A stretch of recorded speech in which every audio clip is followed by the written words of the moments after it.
Hey, what's going on, guys? Welcome to the Final Fantasy Bay of Extras video and unit review. And we've got Daisy, we've got Nappy, and we're going to also be talking about Sylvie, the rework, as best as I can in this review.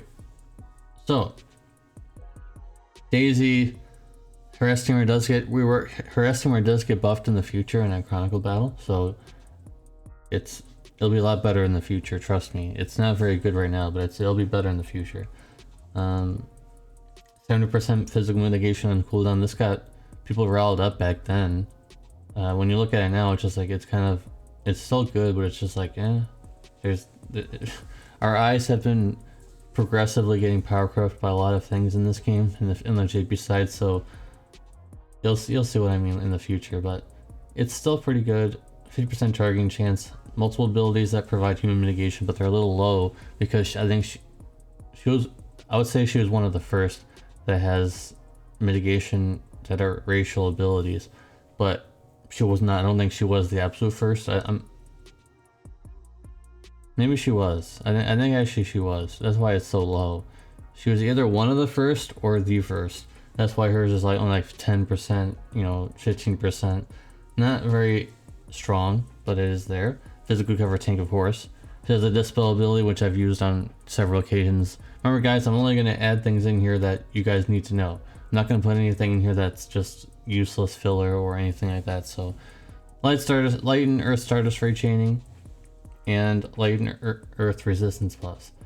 And her kit is just outdated right now, not really worth using unless you just like the sprite and you like covering physical, and she can do that fine. Her kit doesn't matter if you're just using her to physical cover and not much else. And she will be getting New Vision Awakening in the future, if you guys are wondering. If you want to know more about that, either wait for the New Vision Awakening review on Global, or just go check out my JP review on Daisy that I did about a week or so ago. Probably a little longer than that, but close. Anyways, now we have Sylvie, who I don't really know if I didn't even score Daisy. Whoops, sorry about that. I'm not going to score Daisy. She's a 5-star. It's not fair to score her now when she should have come out a long time ago. So I will be scoring her New Vision Awakening when it comes to Global, but for now I'm not going to score her because it would be a lot lower of a score than if she came out when she was supposed to be intended to come out. So I hope you guys understand that. If you want an actual score for Daisy anyways, I'll put it in the comment section. Like, I'll respond to you if you're wondering. But I'm not going to score her for right now. I'll score her later. Sylvie's buffs. So this is not a new unit, by the way. This is, if you're new to the game, this is an old unit that got buffed. That got secret buff is what we like to call it, but it's just a rework right right now. 30% attack and magic or defense and spirit buff. Those separate cooldowns. 250% full stat buff. Plus stop and stat break resist for all allies, and also 50% physical and magical stone mitigation, which is that's a lot of mitigation for stone. Unfortunately, there's not a lot of stone enemies, but that could change in the future. All eggs in one basket gives 200% low burst damage, which is surprising to me. That's pretty decent for a 7-star. Instant LB fill, and also 3 element amp for one ally, so whatever element you choose, they're gonna get amped. Now keep in mind this is only for one ally, but the instant LB fill is quite nice, and also 200% LB damage buff, pretty good. All her imbues now have amplifiers and also imperils, pretty good. Triple cast, or triple the fun, or triple cast is now much more turns than it was before, which is good. Triple cast is available on turn 1, similar to Regis. So that's also a good thing. Or when revived, of course. 5k tree barrier, 90% all elemental resist, and 50% MP recover and LB. It's not as impactful as it would have been a long time ago. Don't get me wrong, it's still pretty good. That's pretty good now, but it's not. Keep in mind, like, it's just like, it's not that big of a deal like it used to be. It's not broken. 90% all elemental resist is pretty good. But like, I'm just saying that it's not as insanely broken anymore, because if you're doing like super late game trials, you're probably not a new player anymore. You probably have a lot of equipment for your tank that can put elemental resist on yourself, so on your tank, on your magic tank.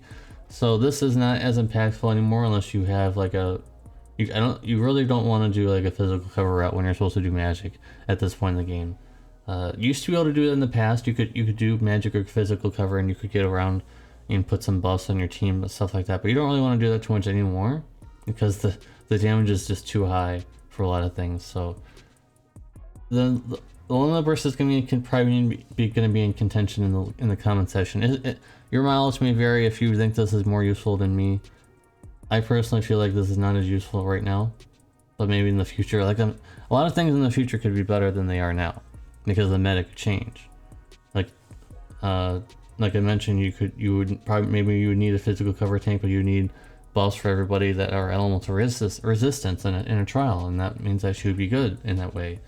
She also gains dual cast for any magic, so now you don't have to equip dual cast to her or anything like that, or equip the Holy Rod or Holy One, whatever it was. Remember back in the day you had to equip that just to get dual cast white magic at least? Now she doesn't have to do that, thankfully.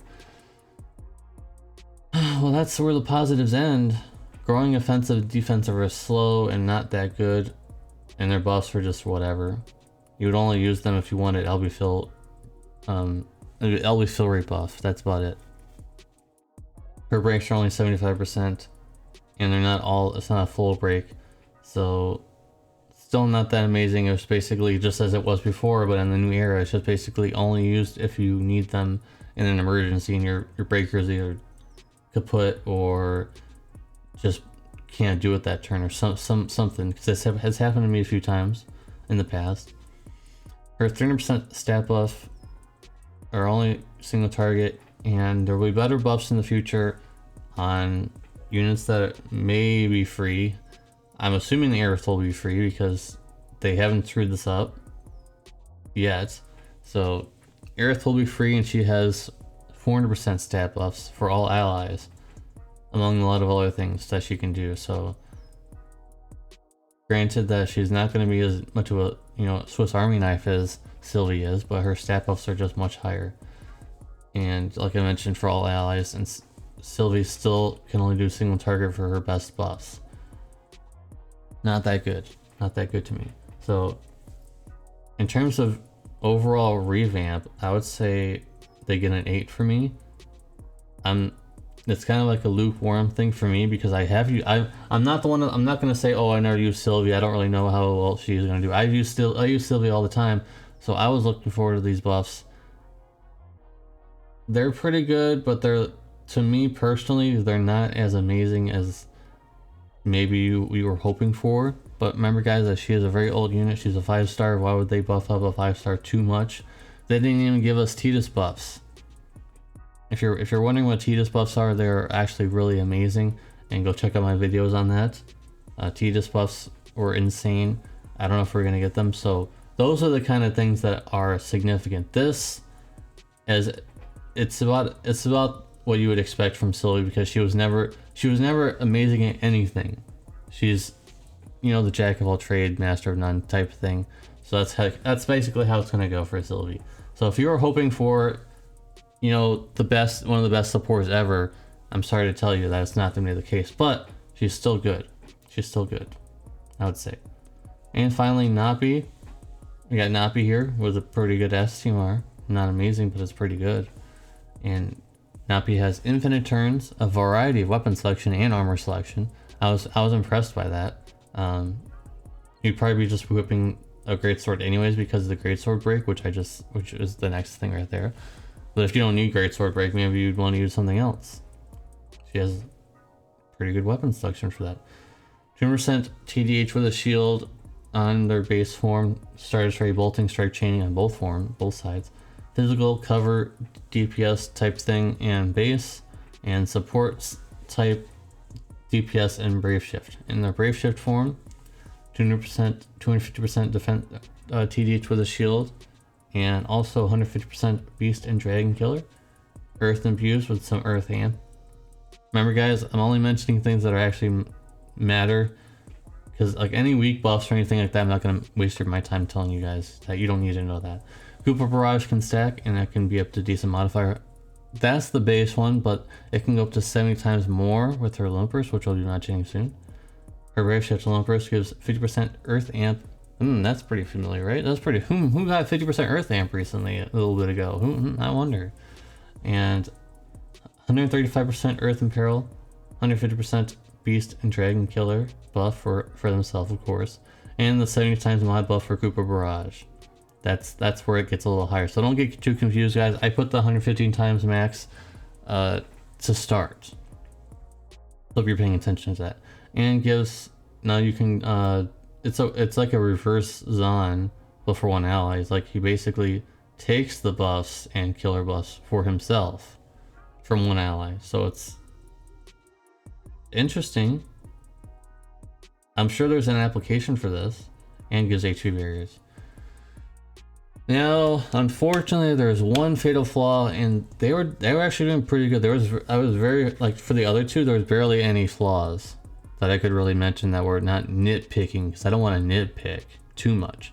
But for this time, there are some very apparent flaws. Unfortunately, they were doing pretty good. They were 2 out of 2 on pretty good units, but unfortunately, there are some flaws here. Very apparent lack of just tanky passives. Now you could debate this if you want. You could say, oh, there are some, you know, HP passives and stuff like that, but when it comes to looking at a physical cover tank, like look at Gebranth and then look back to him, then look at Gebranth and look back to her. I mean, sorry. Yeah, you can see that Gebranth is meant to be a physical cover tank and a slightly DPS. Her base form is just like, there's no defense TGH, there's nothing like that. I just don't, you'd only put them in a physical cover role if you just knew that they would survive the trial and just be fine with that and not have to really worry about them too much. Earth Imperil only lasts for 1 turn, which is a big no. So you put this in a side roll instead of a dupe roll, because there's just no way you could there's no way you could take advantage of that Earth Imperil except for that 1 turn. Like, what's the point of that? That should be at least 2 or 3 turns. I don't understand why it's only 1 turn. That's a big thing for me. But the biggest nail in the, I wouldn't say coffin, but like a big nail into the chink of her armor is no chain cap increase at all. I made sure of this. I went Control F and I tried searching for it. Nothing came up. So maybe it's there. Tell me in the comment section if it is there, but this is the biggest chink in the armor for me personally. Out of even the Earth Imperial's not that big. It's a big deal, but not as big a deal as not having a chain cap increase. So Lightning Zest Hammer or Indestructible Light will only give her 500% cap. And you can't stack it on gold, so she's stuck at 4 times or 5 times with Lightning Zest Hammer, or 5.5 times if you want to use that 0.5%, but I would not recommend that.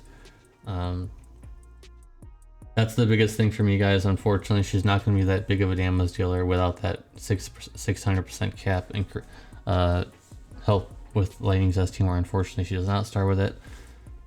It's the biggest flaw. And like I mentioned, the other two, King Bahemi and the Cactuar Girl, I'm not going to try to pronounce that early in the morning right now. The Cactuar Girl, they had very few flaws, and I know that's pretty boring if a unit is perfect, and they were not perfect, but they were pretty, I couldn't really pick out some things, but this is much easier to pick out of some things that are wrong, and not having the chain cap in their Brave Shift format at the very least is pretty suspect. You guys have to admit that at least. So I'm gonna go. I was already sold on 8, so I'm just gonna go 8. Like before this review was even done, when I saw no chain cap, oh, that's gonna hurt their score a lot. Because I was gonna go 8.5 because they were pretty good, but the no chain cap increase is just, it drops down to an 8 for me. Let me know what you guys think about this. Am I in the right? Am I in the wrong? Am I fair? Am I not fair? Am I biased for some reason? Let me know in the comment section down below. Keep in mind, guys, that I do a lot of work in the early morning for this. I wake up very early to do these reviews for you guys. So if you could please give it a like, that'd be really appreciated. If you appreciate my work to put into this, if you want to call this work or not, it's up to you. But I think waking up early in the morning and going through all this information for you guys and putting it together in compressed format for you guys is considered a form of work. Anyways, guys, thank you guys for watching. Apologize for any mistakes I may have made in this review, but I don't think I made very many. And I hope to see you in the next one. Peace.